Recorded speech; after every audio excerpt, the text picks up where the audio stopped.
एक बार हमने कथा में कहा था, आपके स्मरण में होगा, घोड़ों की रेस होती है। घोड़े को नहीं मालूम होता कि मुझे रेस में खड़ा होना। उसका जो मालिक होता है ना, वो उसको खूब कोड़े मारता है और घोड़ा दौड़ता है। खूब कोड़े मारता है और घोड़ा दौड़ता है। खूब कोड़े मारे जाते हैं और घोड़ा दौड़ता है। वो घोड़ा आगे निकल जाता है, रेस जीत जाता है। लोग खूब खुशियां मनाते हैं कि रेस जीत गए, रेस जीत गए, रेस जीत गए। किसी ने घोड़े से कहा, तुम्हें मालूम है तुम रेस जीत गए? घोड़े ने कहा, मुझे नहीं मालूम, मैं तो इसलिए दौड़ रहा था, मेरी पीठ पर कोड़े मारे जा रहे थे। कोड़े की मार के कारण मैं दौड़ता रहा, दौड़ता रहा, दौड़ता रहा, आगे निकल गया। शिव पुराण कहती है, जब दुनिया के लोग ताने देने लगे, जब दुनिया के लोग गाली देने लगे, जब दुनिया के लोग अपशब्द कहने लगे, जब दुनिया के लोग तुम पर आक्षेप लगाने लगे, समझ लेना कि शिव जी कोड़े लगा रहे हैं, तुमको आगे निकालना है, मंजिल तक पहुंचाना।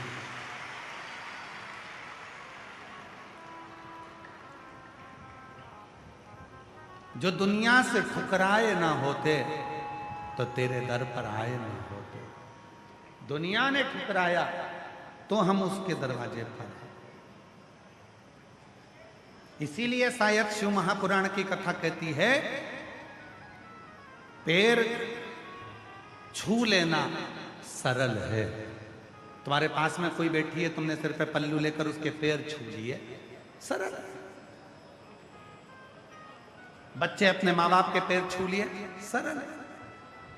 भाई ने बहन के पैर छू लिए, सरल है। छोटे भाई ने बड़े भाई के पैर छू लिए, सरल है।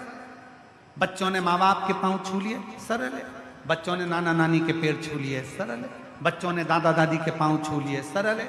बच्चों ने संतों के चरण छू लिए, सरल है। बच्चों ने किसी गुरु जी के चरण छू लिए, सरल है। पैर छूना सरल है, पर उसके दिल को छूना कठिन है। वो कठिन। उस माँ बाप जिसके तुम पैर छू रहे हो, कभी उसका दिल छूने का प्रयास करिएगा, उसका हृदय छूने का प्रयास करिए।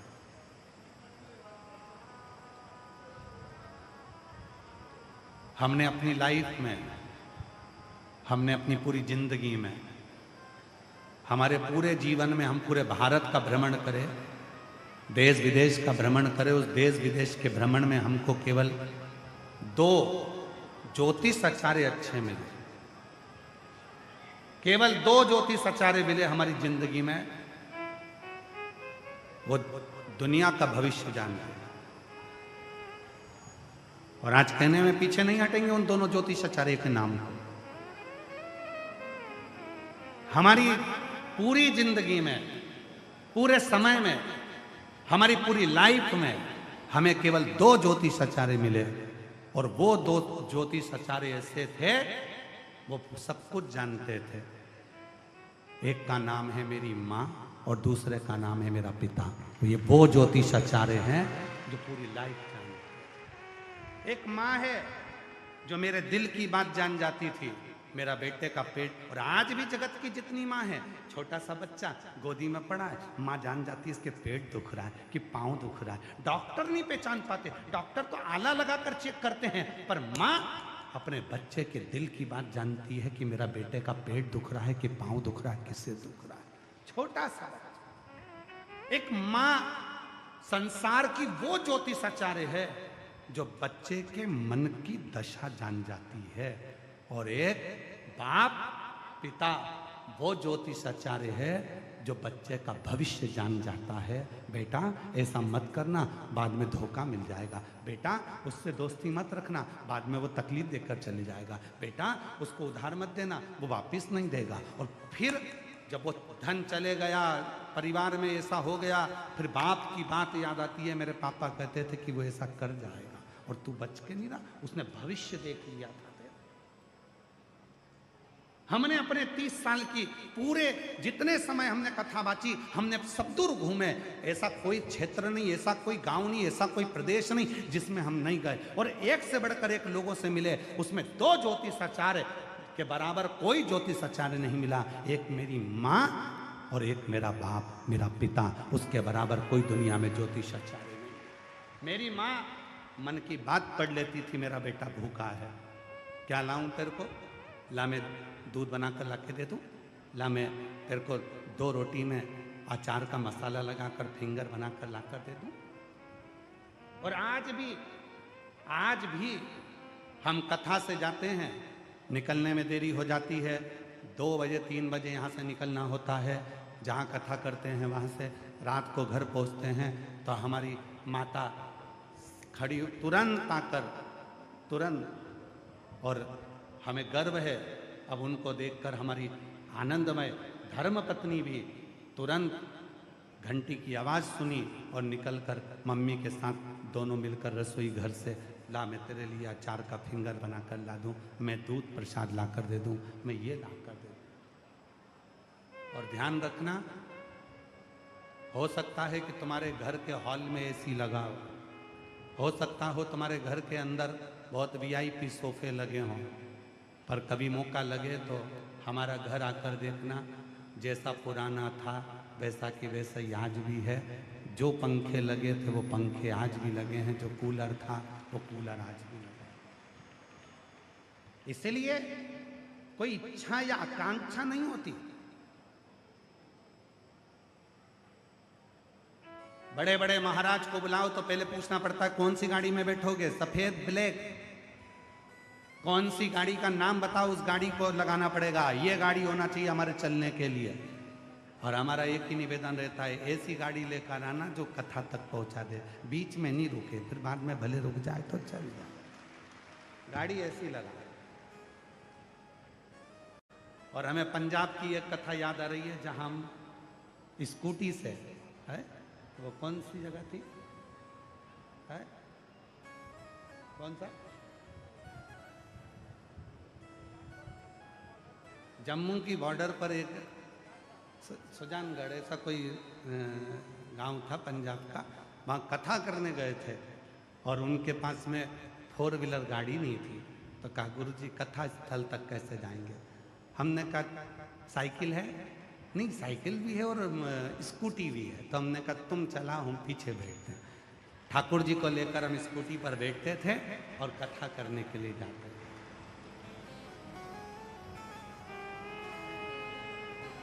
गाड़ी मूल नहीं है, मंजिल मूल है।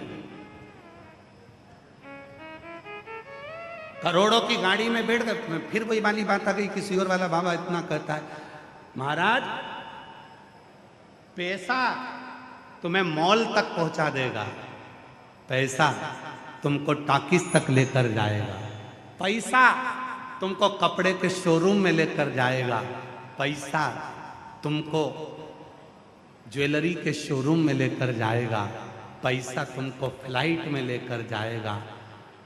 कितने भी करोड़ तुम्हारे पास हों, जिसके पास में 4 करोड़ भी होते हैं ना, तो भी शमशान केवल 4 कंधे पर ही जाया जाता है, 4 करोड़ के ऊपर बैठकर नहीं जाया। शमशान जाने के लिए 4 करोड़ रुपए नहीं लगते, शमशान जाने के लिए 4 करोड़ रुपए नहीं लगते, शमशान जाने के लिए केवल 4 कंधे लगते हैं। इसलिए 4 करोड़ कमाने वालों से निवेदन है कि 4 करोड़ कमाओ, पर अपना व्यवहार कम मत करना, नहीं तो मरते समय 4 कंधे ढूंढना मुश्किल पड़ जाते हैं। 4 कंधे ढूंढना मुश्किल पड़ जाते हैं, 4 कंधे मुश्किल है।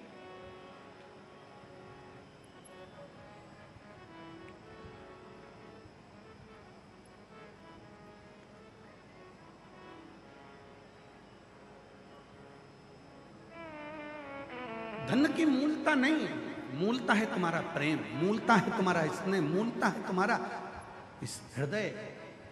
2 ज्योतिषाचार्य हैं, एक माँ एक पिता, वो जो उनके बराबर दुनिया में कोई ज्योतिषाचार्य नहीं हो सकता। उनके बराबर किसी ज्योतिषाचार्य को हम नहीं कह सकते, केवल 2 ज्योतिषाचार्य, एक मेरी माँ, एक पिता।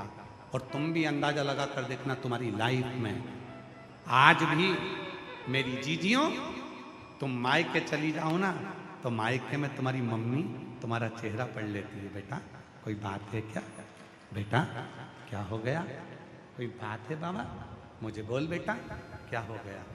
और दूसरे नंबर पर है तुम्हारा पापा।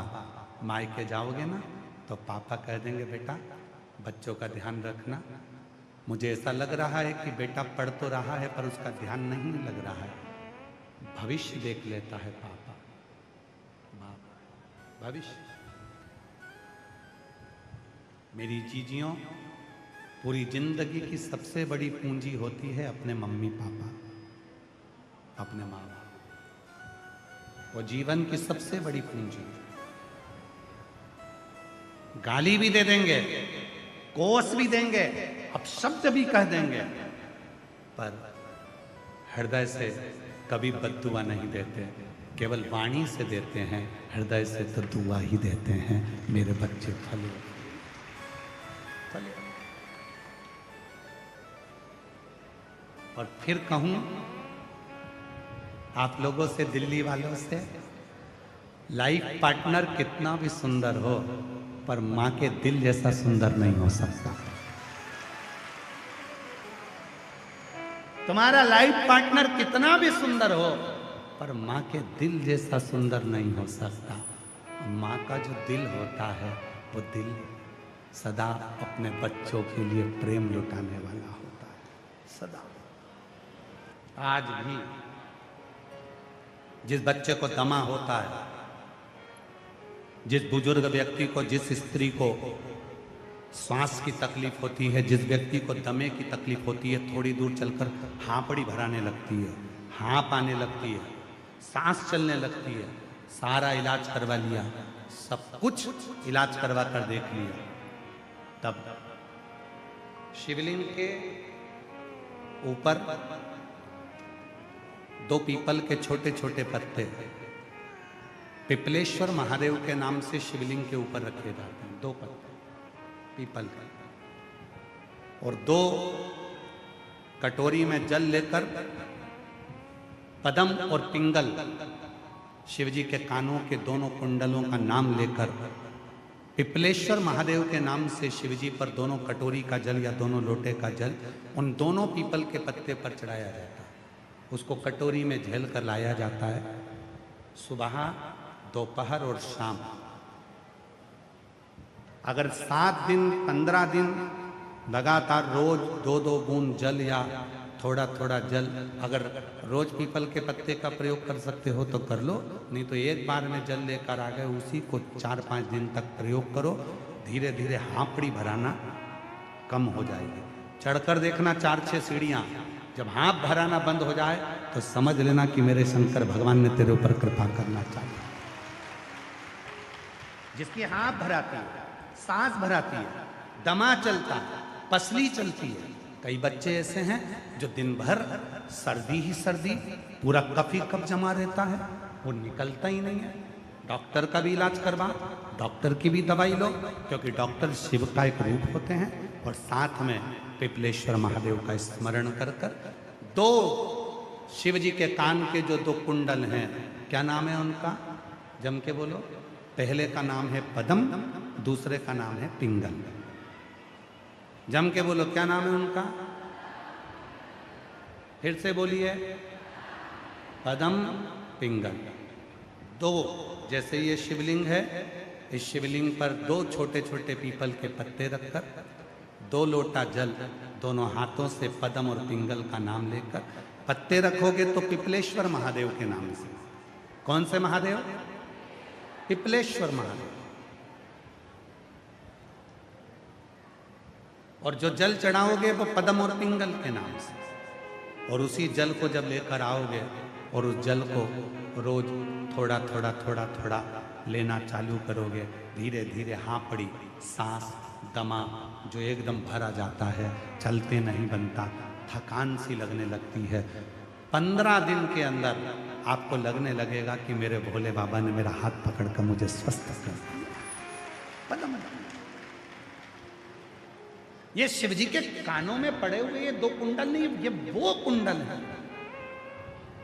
हर तरह से जब टूट गए, हर तरह से जब समाप्त हो गए, हर तरह से परेशान हो गए, तब शिव की शरण, तब शंकर की शरण।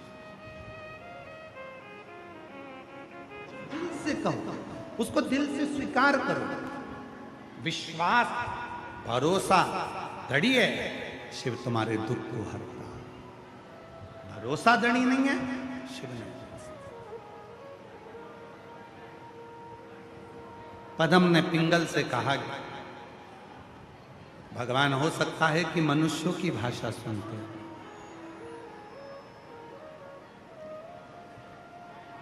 किसी ने कहा, क्यों गुरुजी, शंकर भगवान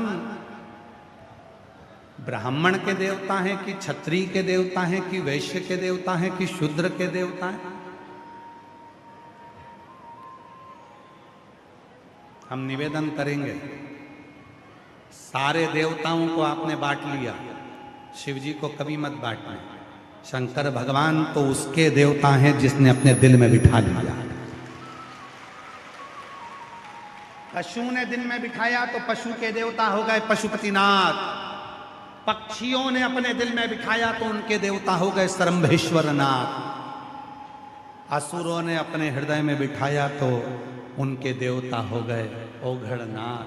तांत्रिकों ने अपने हृदय में बिठाया तो उनके देवता हो गए कपालेश्वर महादेव। वो सबका देव है, उसको जो भजता है, मनुष्य, गंधर्व, अप्सरा, किन्नर, नाग, जो भजेगा वो उसके होगा।